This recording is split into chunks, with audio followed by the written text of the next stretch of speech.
শুরুতেই একজন জাদুকরকে দেখানো হয়, যার নাম হলো ওজ। সে কিন্তু কোনো সত্যিকারের জাদুকর না, শুধুমাত্র হাত সাপারের মাধ্যমে মানুষকে মজা দেওয়াই হলো তার কাজ। তবে তার আর্থিক অবস্থা খুব একটা ভালো ছিল না, কারণ ইদানিং তার ম্যাজিক শো মানুষ তেমন একটা পছন্দ করছিল না। একটি সার্কাসে পারফর্ম করার পর সে তার রুমে গেলে জানালা দিয়ে দেখে সার্কাসের সবচেয়ে শক্তিশালী লোকটি তাকে মারার জন্য তার রুমের দিকে আসছে। একটু আগেই সে তার স্ত্রীর সাথে খারাপ আচরণ করেছিল। ওজ জীবন বাঁচানোর জন্য একটি বেলুনের উপরে চলে বসে। এদিকে ওই শক্তিশালী লোকটি বেলুনের দড়ি টেনে তাকে নিচে নামানোর চেষ্টা করতে থাকে, কিন্তু লোকটি তাকে টেনে নিচে নামানোর আগে সে বেলুনের দড়ি কেটে দেয়। এজন্য তার বেলুন উপরেই বাতাসে ভাসতে থাকে। কিছুক্ষণ পরেই ওজ তার সামনে বিশাল বড় এক ঘূর্ণিঝড় দেখতে পায়। তার বেলুনটি ওই ঘূর্ণিঝড়ের মাঝে ফেসে যায়। সেখান থেকে বের হওয়ার অনেক চেষ্টা করে, কিন্তু একটু পরেই বেলুন সহ ওজ একটা নদীতে পড়ে যায়। জায়গাটা অনেক সুন্দর ছিল। তখনই সেখানে একটি মেয়ে এসে বলে, পানি থেকে উঠে যাও, পানিতে জল পড়ে আছে। যদিও তারা খুব সুন্দর, কিন্তু তারা মানুষকে খেয়ে ফেলে। ওজ বলে, জল পড়ে শুধু রূপকথার গল্পই আছে, বাস্তবে এর কোনো অস্তিত্ব নেই। কিন্তু একটু পরে ছোট ছোট কিছু জল পড়ে তাকে কামড় দেওয়া শুরু করে। ওজ এগুলো দেখে অবাক হয়ে পানি থেকে উপরে উঠে আসে। সে বলে, আমি আমার জীবনেও এমন জায়গা দেখিনি। আচ্ছা, এই জায়গার নাম কি? মেয়েটা বলে, এই জায়গার নাম হলো ল্যান্ড অফ ওজ। একথা শোনার পর সে আবারও অবাক হয়ে যায়। সে বলে, আমার নামও তো ওজ। এরপর সে জাদু দিয়ে ওই মেয়েকে একটি ফুল দেয়। মেয়েটি অনেক খুশি হয়ে বলে, রাজারা ভবিষ্যৎবাণী আজ সত্যি হয়েছে। একসময় রাজা বলেছিল আকাশ থেকে এক মহান জাদুকর আমাদের রক্ষা করার জন্য আসবে।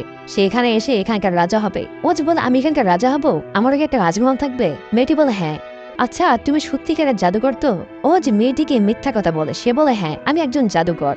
তখনই সেখানে ভয়ানক এক ধরনের শব্দ শুরু হয়। সেই মেয়েটি বলে, যদি তুমি শয়তানের সৈন্যদের হাত থেকে বাঁচতে চাও তাহলে এখান থেকে তাড়াতাড়ি চলো। এরপর তারা সেখান থেকে দৌড়ে এক জায়গায় গিয়ে লুকিয়ে থাকে। শয়তানের সৈন্যরা তাদের খুঁজে না পেয়ে সেখান থেকে চলে যায়। ওজ তাকে জিজ্ঞেস করে, এটা কে ছিল? মেয়েটি বলে, এখানে একটা শয়তান ডাইনি আছে, আর এরা হলো তার সৈনিক। মেয়েটি বলে, আমিও একজন পরী, কিন্তু আমি একটি ভালো পরী। আসলে এখানে দুই ধরনের পরী রয়েছে।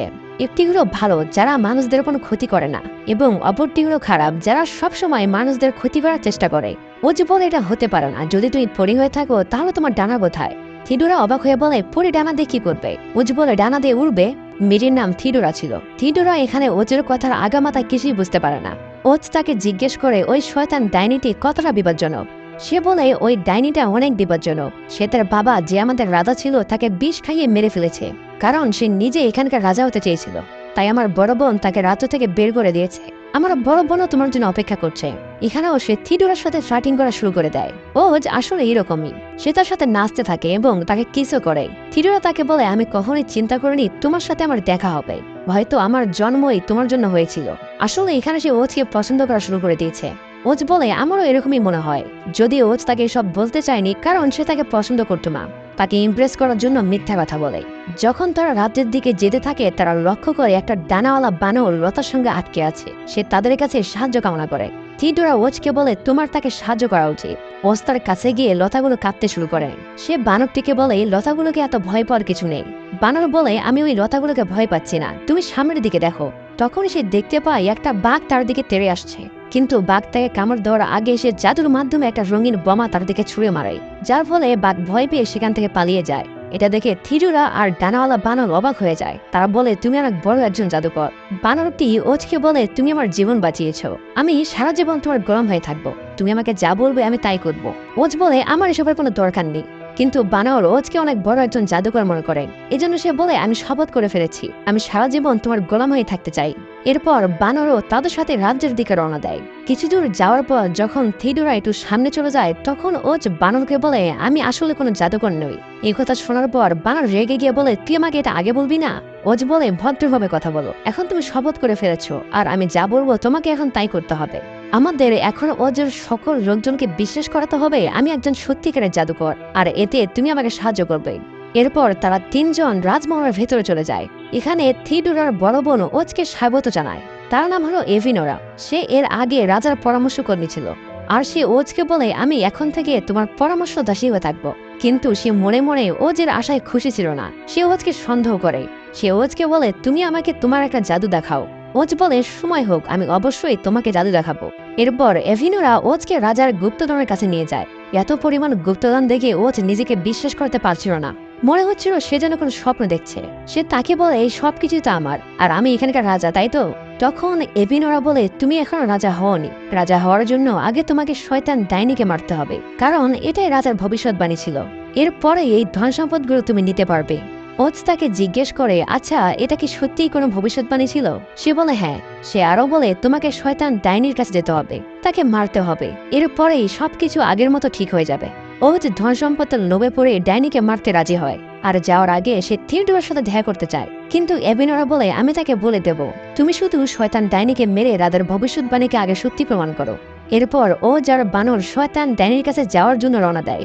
রাস্তার মাঝে তারা চীনামাটির একটি শহর দেখতে পায়। এই শহরটি শয়তান ডাইনির সৈন্যরা পুরোপুরি ধ্বংস করে দিয়েছে। তারা তাদের সামনে একটি চীনামাটির পুতুল দেখতে পায়। পুতুলটি অনেক কান্না করছিল।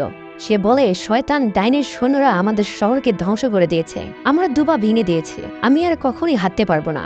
ওজ জিজ্ঞেস করে, এমন হওয়ার কারণ কি ছিল? পুতুলটি বলে, তোমার আসার কথা শুনে আমরা অনেক আনন্দ করছিলাম, এটা শয়তান ডাইনি পছন্দ করেনি, এজন্য সে আমাদের পুরো শহর ধ্বংস করে দিয়েছে। ওজ বলে, তুমি চিন্তা করো না, আমি তোমার 2টি পা ঠিক করে দেব।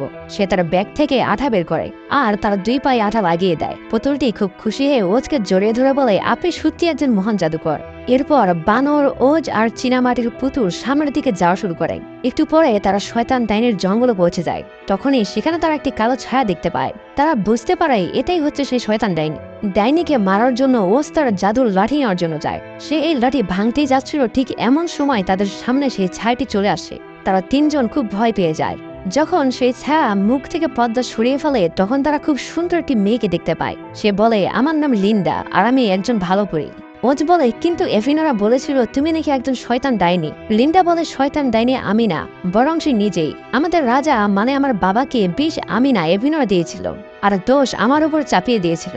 সেই সাথে সে তার ছোট বোনকেও বিশ্বাস করেছিল এসব আমি করেছি, এজন্য সেও আমাকে শয়তান ডাইনি মনে করে। কিন্তু সত্যি বলতে শয়তান ডাইনি হলো এভিনোরা নিজেই।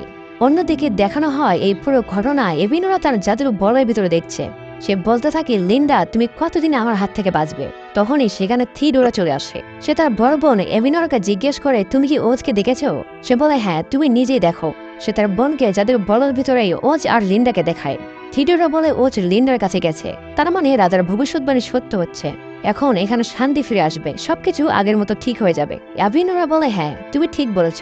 তখনই সে থিওডোরার চোখ ফাঁকি দিয়ে জাদু দিয়ে একটি কাঠের বাক্স তৈরি করে। যখন থিওডোরা সেই বাক্স দেখে, সে অবাক হয়ে জিজ্ঞেস করে, এই বাক্স তুমি কোথায় পেয়েছো?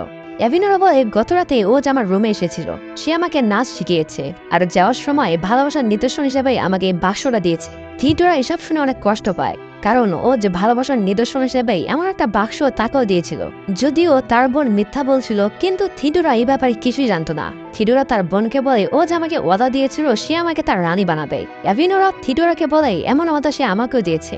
এইসব শুনে থিওডোরা রেগে কান্না করতে শুরু করে। সে বলে, আমাকে এভাবে ধোকা দেওয়ার মূল্য তাকে যেভাবেই হোক